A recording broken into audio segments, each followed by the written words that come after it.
Welcome to Access to Business Opportunities. I'm Thomas Stevens, your host. Today with us, we have Denise Gillum with Elford Construction and Tyrone Patello with Synergist Construction Supply. Welcome to the program. Thanks for having us. I think this is going to be a great show because construction really matters to us here in Columbus. Yes, it does. Definitely. Let's start with Denise. Denise, tell us a little bit about Elford and kind of your role there.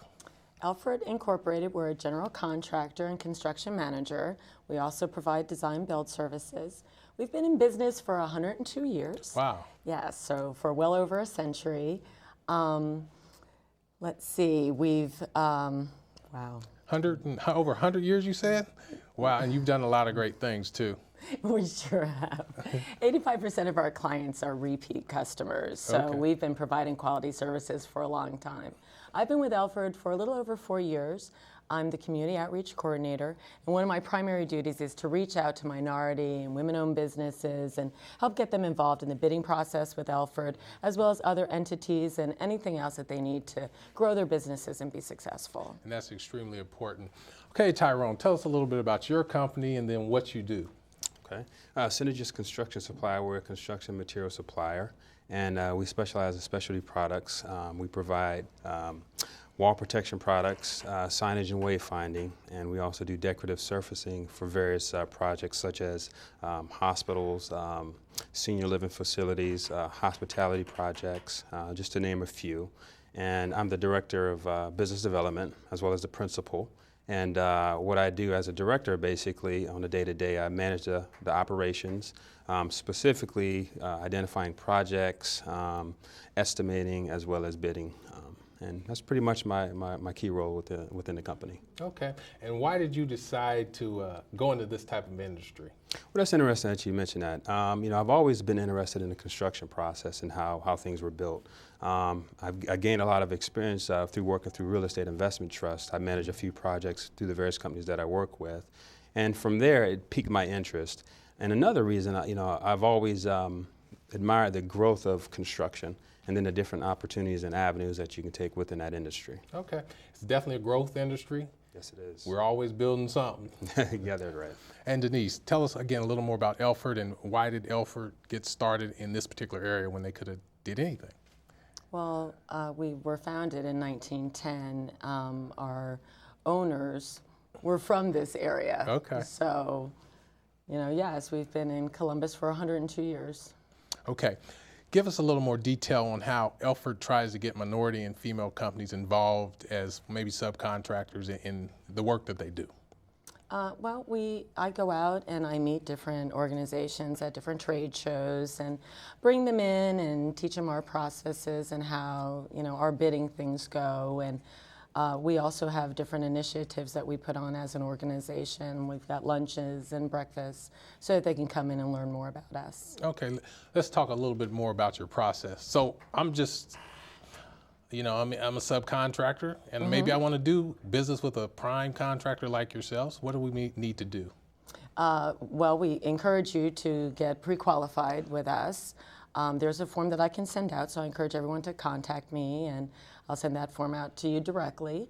And then you come in and look at the drawings. We've got a plan room that you can make free copies of the drawings. A lot of our projects are online, and we've got an FTP site that you can access them. In our plan room, when you come in and look at the drawings, we also have a list of the projects as well as who the estimator is. And there's a telephone right there with all of their extensions, so you can call them up, and they're always happy to come down and guide you through the process. And then you submit a bid. And if you're not successful the first time, we encourage you to keep submitting them.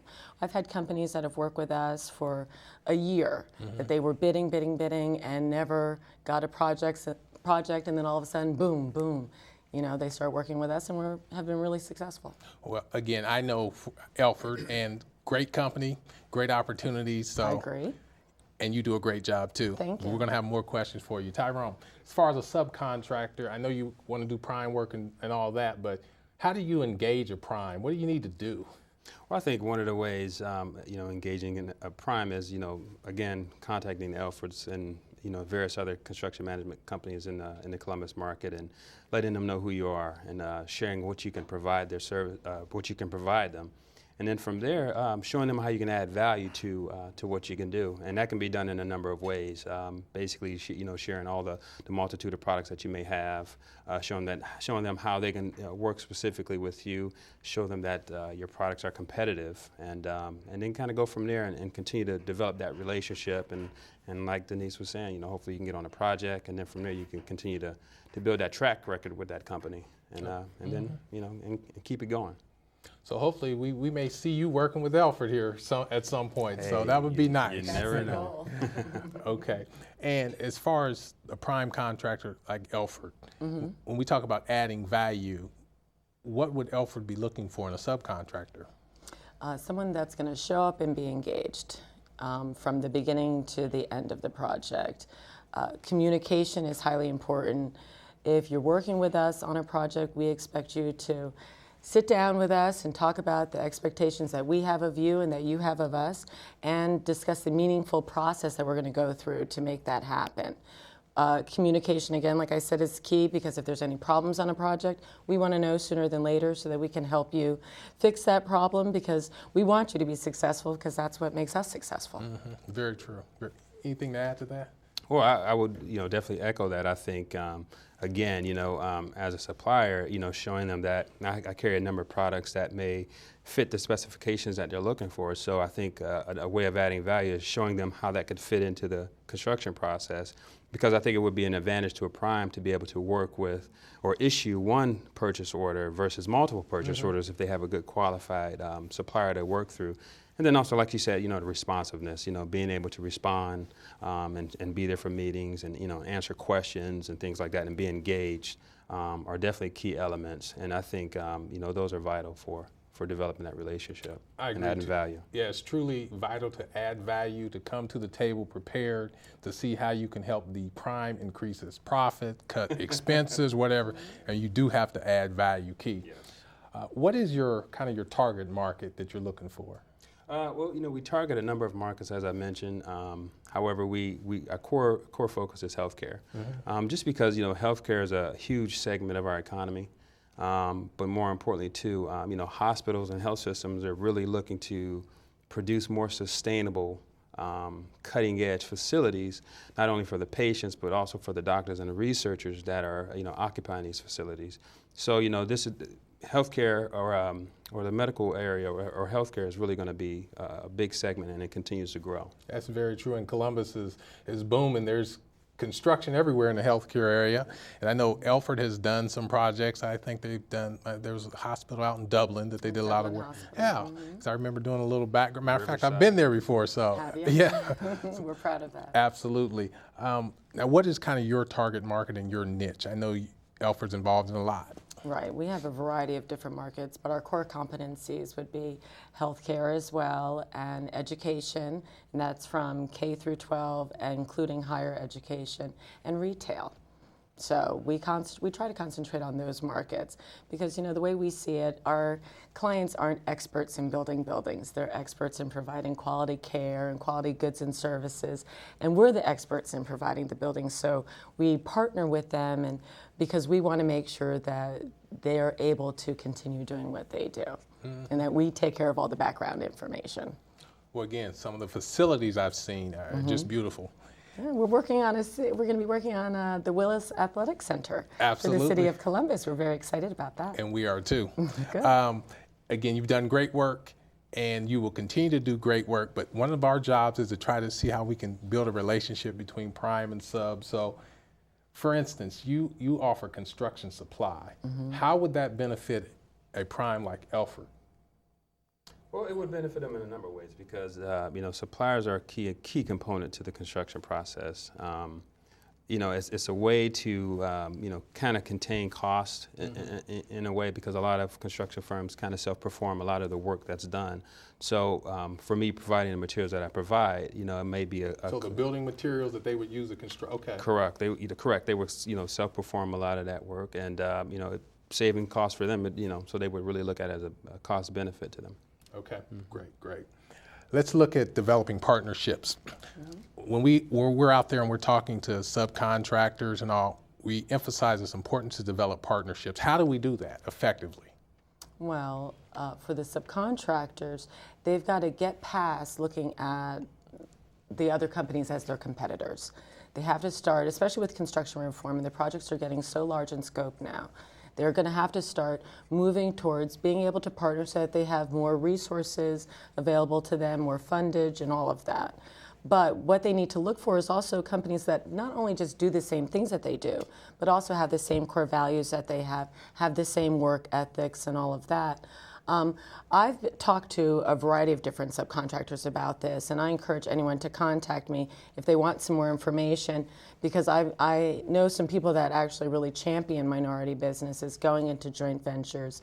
We've actually, I've talked to our CEO, and he's actually volunteered some himself and some of our other senior leadership to actually sit down with some viable companies that are really serious about it so that they can learn really how the joint venturing and partnering really works. That's good that your CEO is taking on a mentorship type of role. Always. And so that's positive, very positive. We've done that before. We've joint ventured with a minority construction company before, simply so that they could learn construction management and general contracting. I couldn't do what I do without the support of our senior leadership. Everyone in Alfred, from the CEO down to our field employees, is just as committed as I am. That's good to hear, good to know. Tyrone, tell us a little bit more about partnering from a subcontractor standpoint. When you're looking for a prime or a partner, how would you approach that? Well, I think you need to approach it in a number of ways. Again, like Denise was saying, they have resources. You can reach out to her and you can talk with her about potential mates that you would have that would be viable, JV or joint ventures or partners that you can team up with. And I think by doing that, you're going to get aligned with the right people. And then from there, you have to get to know each other. Like I said, the core values and kind of what the company stands for. But more importantly, too, you also have to identify what your strengths and what your weaknesses are. So, I think that, as a supplier, I want to be able to partner with someone where they can help take me to the next level, whether it be, financially or whether it be expertise-wise. I would just have to identify what that is. And then from there, definitely, structure the agreement that makes sense for both parties and then go after those projects. So you would say a written agreement, once you find the right partner, written agreement to spell out roles and responsibilities? Absolutely. I think, identifying the business issues, maybe establishing a term sheet, kind of laying down who's going to be in control of what, who's going to be responsible for what. Identifying that, structuring that term sheet, and then from there building that into a joint venture agreement that makes sense for everyone. Okay, makes sense.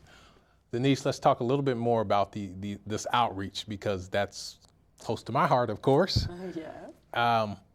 Tell us more about your outreach efforts. And I know you do have events all the time. I was at one recently, which there was probably 9 or so subcontractors, a very effective event when you had probably the county, the city, the state, on and on there. So you do a great job, but just tell us a little more about those type of things that Alfred does. Well, that's our luncheon.